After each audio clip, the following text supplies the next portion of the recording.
जय श्री कृष्णा। गोपी वृंद की जय, उद्धव जी की जय। निर्गुण कौन देश को बासी, श्री सूरदास जी का ये पद है।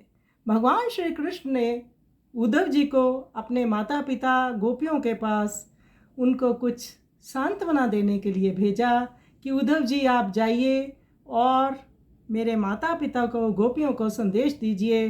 भीतर से भगवान चाहते थे कि उद्धव जी जाने कि प्रेम क्या होता है। ज्ञान से तो वो भरे ही हुए थे। तो उद्धव जी गोपियों के पास जब आते हैं तो उनका निर्गुण ज्ञान को सुनकर गोपियां उनका ज्ञान को नहीं समझना चाहती, ना उसे अपनाना चाहती हैं। वह तो सगुण रस की उपासक हैं जिनके पास प्रातपर नारायण गोविंद हो, उनको हर समय उनकी अनुभूति निकटता प्राप्त हो, तो वे निर्गुण ज्ञान को क्यों कर माने। श्री सूरदास जी के शब्दों में गोपियां उद्धव जी से कहती हैं कि हे उद्धव, भला हमें ये तो बताइए कि तुम्हारा निर्गुण ब्रह्म किस देश का निवासी है। हे भ्रमर, सच में हम कसम खाकर पूछ रही हैं, मजाक तुमसे नहीं कर रही हैं। हमें तुम हंसकर समझा दो कि निर्गुण ब्रह्म का कौन पिता है और उनकी माता कौन है, इसकी स्त्री कौन है और उनकी कौन दासी है, इसका रंग कैसा है, कैसी उनकी वेशभूषा है और किस रस में ये डूबा रहता है। हे उद्धव, अब ज़्यादा जले भुने की बातें मत करो, नहीं तो तुम्हें अपनी करनी का फल भी मिल जाएगा। श्री सूरदास जी कहते हैं कि गोपियाँ की ऐसी बातों को सुनकर उद्धव ठगे से चुप हो गए।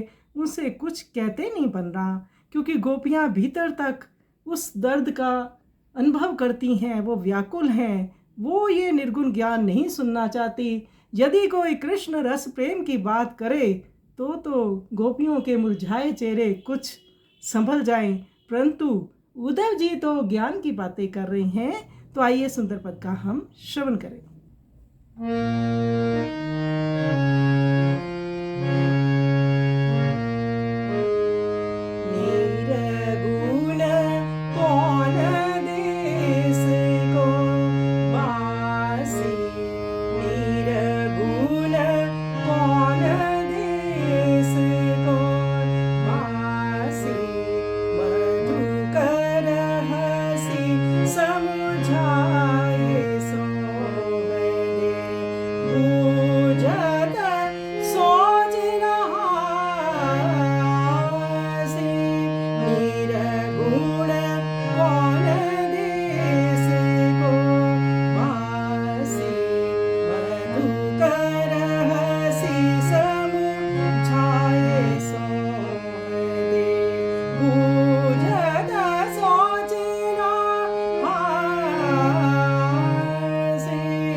So